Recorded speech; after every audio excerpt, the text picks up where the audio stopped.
My drip, it's my drip. When I play my hands right, niggas forfeit. Nigga gotta win a hand, yeah, I'm all in. Nigga gotta win a hand. See me when you see me, top back on a rocket. Tags on me, neighborhood watching. Niggas. What up? It's your boy G Epic, Mr. Epic with the G in the front, Mr. Amadeus, kicking it here with your people at HipHopStreets, where the urban culture finds its voice in every beat. Yeah, I ain't surprised that you lame hurt. Whole lot of sweat all up in the framework. Hustle mode 4 days in the same shit. Yeah, so I've had my humble beginnings in the 305. So I'm 305 connected. Shout out to Miami, Florida. You know what I'm saying? Shout out to the South, all of the dirty South, you know. Grew up in Miami, Florida, and was always around a lot of music. You know, my mother played music, big parties, family gatherings, sitting around, you know, stereo systems, watching, you know, how music impacted people. And then also my background, you know, got some Jamaican descent in there, you know, Black American, you know, just all of that energy, all of that synergy just allowed me to be able to just hear all of the greats, you know, R&B, hip hop. And then on top of that, there's like a melting pot there as well, with all of the Miami artists, Trick, you know what I'm saying, Uncle Luke, you know, you got your boy Ross, you know what I'm saying, I grew up listening to Pitbull, all these dudes. And then on top of that, you know, there was a whole influx of like a lot of different artists coming in and was showing the city love. You know what I'm saying? You had Wayne and, you know, of course, we pick up on everything that's going on. You know, got your up north flavor.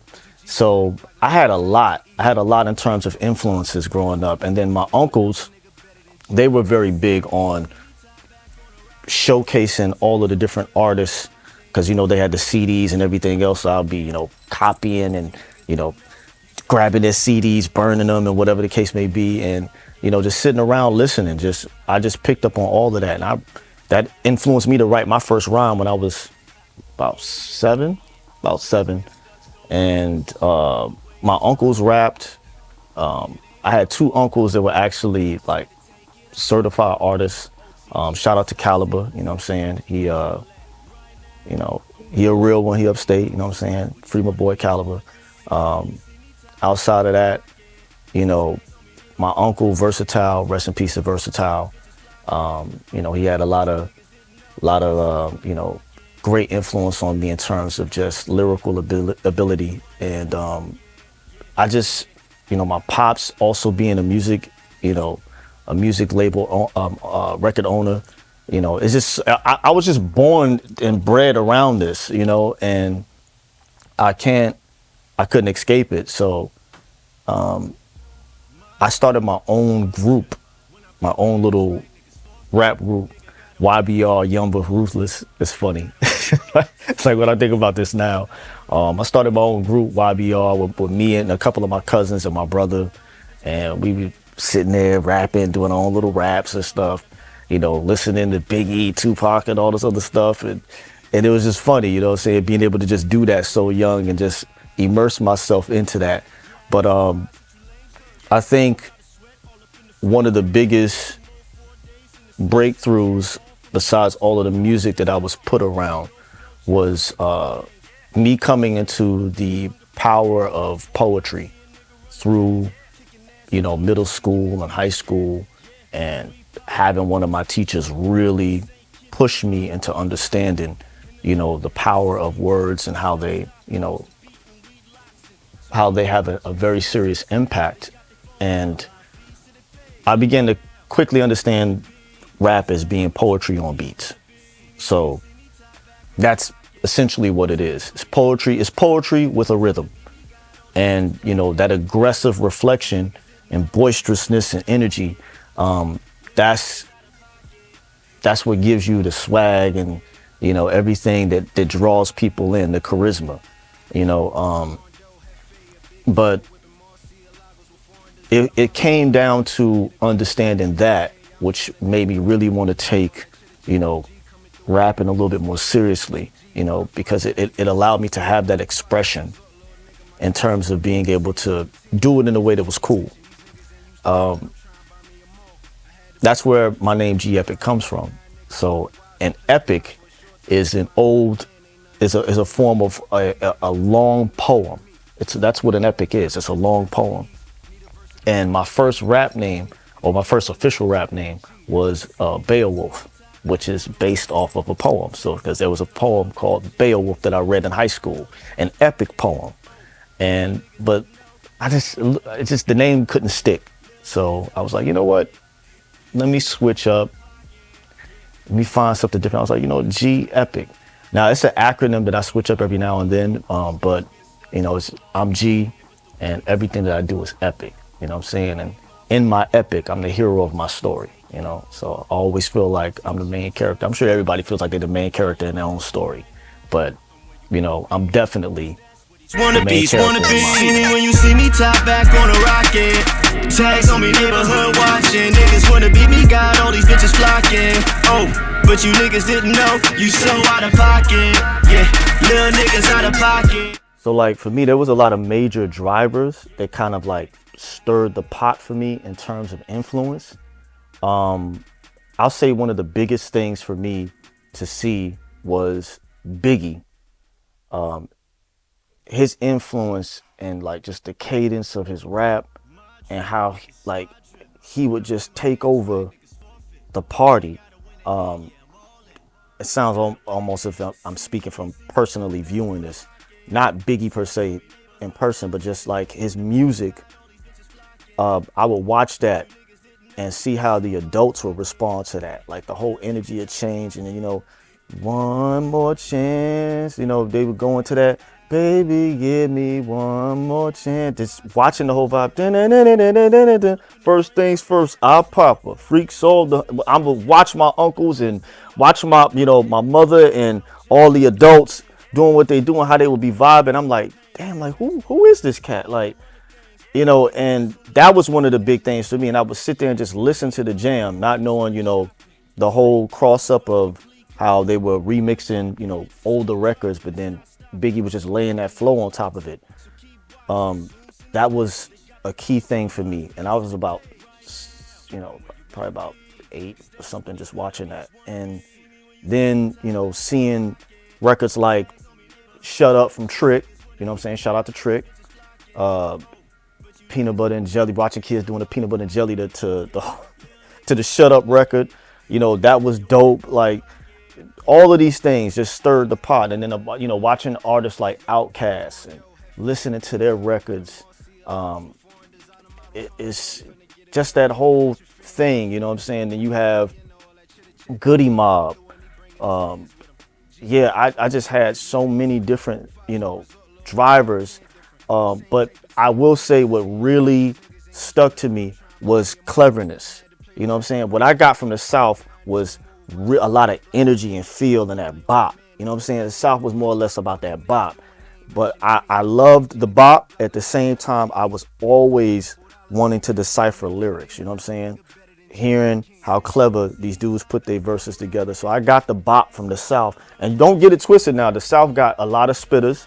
You know what I'm saying? They got dudes who they pen game is ill. You know what I'm saying? I mean, we could throw out dudes like Andre 3000. You know what I'm saying? Probably one of the greatest lyricists ever.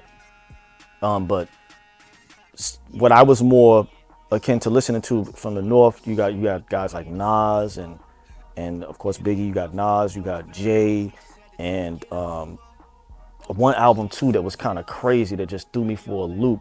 Once I had already had my fill of some of the the dirty South rappers and everything else, and New York rappers is when that white boy came out of the woodworks, Eminem. When he came out, the Slim Shady LP, Marshall Mathers LP. When I heard that, my Uncle Joe, shout out to my Uncle Joe, I would sit around while he be blazing and he just would have Eminem playing. I'm like, who the hell is this white dude? And I would sit there and listen, but just hearing how he would put those words, I'm like, what the? So that was another thing that just kind of like changed, my whole trajectory in terms of just flowing and, adding extra wit with everything else. So, shout out to, all the greats, the legends, man. Jay-Z, Eminem, uh, Biggie, Nas, you know, Andre 3000. Another dude who could spit too. Like I remember Drawing the Wind. Drawing the Wind. Uh, what's his name? CeeLo. Trick, CeeLo, and then it was Big Boy on there. They all killed it. But for some reason, I just liked how CeeLo put that chorus together, and he killed his verse. So that's another spitter too on the low. If you want to shout out to CeeLo. So yeah, those were drivers for me. You know, I'm a whole melting pot when I think about it. When it comes to this music thing, a whole musical mutt. But that's good though. It gives me variance. It gives me the ability to like come from different angles, and I'm not, I'm not one dimensional. You know what I'm saying? And it's because of all of that. Yeah. 40, 60 man, 100 grand. 100 nigga. I be chasing paper like the running man. Y'all be standing still, man again. I'm on my day up. I'm on my day up. 12 on the dot, the alarm it be sounding. Looking for my square, and yes I done found it. Try to stay humble, remain being grounded. Swimming in my work till I'm nearly drowning. The diversity of the New York boroughs, like it's had an impact on my music. I would say from the sense of aggression and pride. Like the thing that I find about each of those boroughs is that, they have a proud sense of where they're from. You know what I'm saying? It's aggressive. I'm from Brooklyn. You know what I'm saying? I'm from the Bronx. You know what I'm saying? Or Harlem. You know what I'm saying? Harlem World. So even though it's all one city, it almost feels like each borough is its own city. And the two main boroughs that I've been between have been, Manhattan and the Bronx. You know what I'm saying? Manhattan and the Bronx, you know what I'm saying? And I spent a lot of time in the Bronx in studios. So, frequented some studios, of course, in Manhattan as well. But, my mentor, we had the studio up there. You know what I'm saying? We have the studio up there, and that's where I usually go to cut everything. And the Bronx energy is real. It's real gritty. You know what I'm saying? It's real gritty, but it's real. How can you say? Besides the grit, it's just there's this also like a laid back aggressive energy to the Bronx. You know what I'm saying? Like you know what it is. You know what it is. You know what I'm saying? This the BX. It's the big BX. Where Harlem is more flashy. You know what I'm saying? Harlem's more flashy. Brooklyn, thoroughbred. You know what I'm saying? I forgot. One dude said like Brooklyn is like New York's military. They rugged over there. You know what I'm saying? So I didn't really frequent Queens like that, though I've been through there. Queens is more mellow to me and very hilly. You know what I'm saying? A lot of hills over there in Queens, and Queens has always seemed confusing to me as a Bronx, as a borough. And I don't mean that as in disrespect. It's just like I've never been able to really like get into Queens like that, but I got respect for all of the greats that have come out of there. LL, Nas, you know what I'm saying? Just a lot of great artists out of there. But in Staten Island, I have to be honest, like I don't really be in Staten Island like that. You know what I'm saying? But shout out to Staten Island, you know what I'm saying? Shout out to the spot that gave us one of the, you know what I'm saying, helped us get one of the, a lot of the members of one of the greatest hip hop groups ever, you know what I'm saying? Wu-Tang Clan. But it's all of those things. What I've been able to take from New York and the boroughs is the pride and the aggressiveness of representing where you're from. You know what I'm saying? In the South, things is how we represent. I've always felt like in the South, how things are represented, it just is what it is. You know what I'm saying? Like it's always more accepting and just laid back and chill. You know what I'm saying? Yo, you here? Welcome. You know what I'm saying? And I got love for that. Whereas like the difference in New York is like, where you from? You know what I'm saying? 'Cause this is where we from. You know what I'm saying? This is how we do it here. You know what I'm saying? That aggressiveness. And so that's also been in my music, and I try to like use that in a sense of like aggressively representing what it is that I'm about. You know what I'm saying? What, in terms of what I want to make an impression on in my music. Look, roll it, hold it. So my whole squad, they can pull up. Click, click, load it, load it. I doubt them other niggas gon' show up. Bottles, tell them bring more bottles. What's up with the mottos? Don't wanna know your IG, just wanna know if you're gonna take any landmark in New York and turn it into a stage. I would just have to, it would definitely have to be the Statue of Liberty. It's one of the most recognized pieces of landmarks on the planet.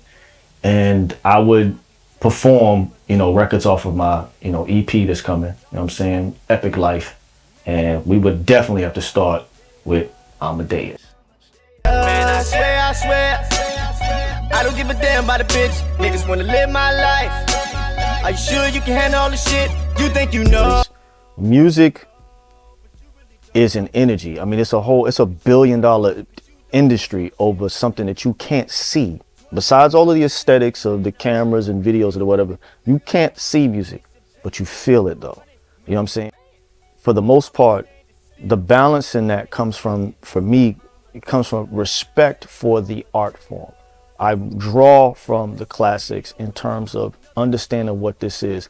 This, in its core, the hip hop was birthed as a messianic sound, a rebellious sound.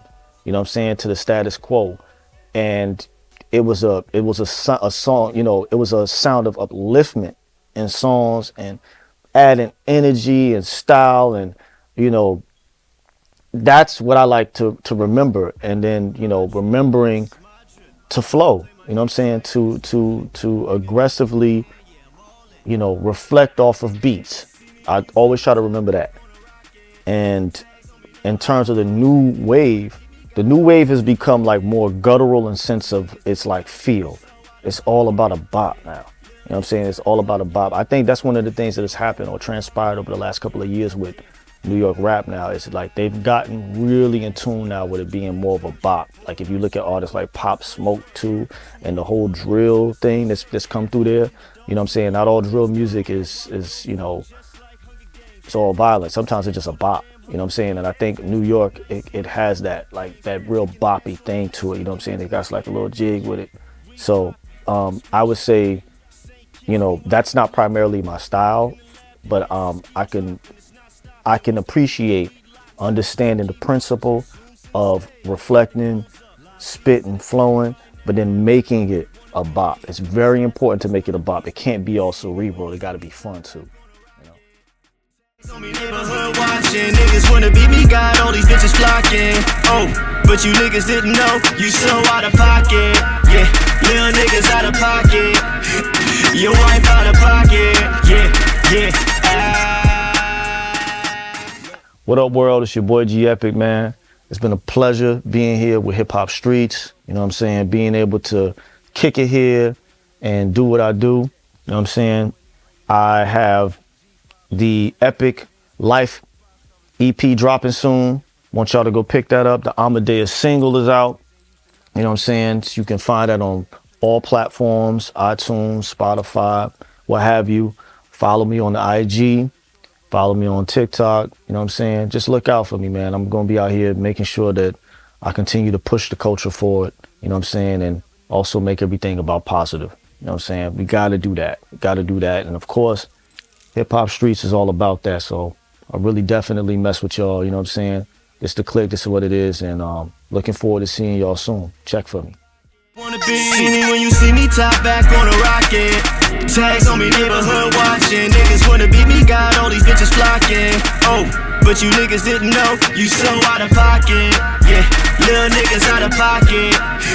Your wife out of pocket. Yeah.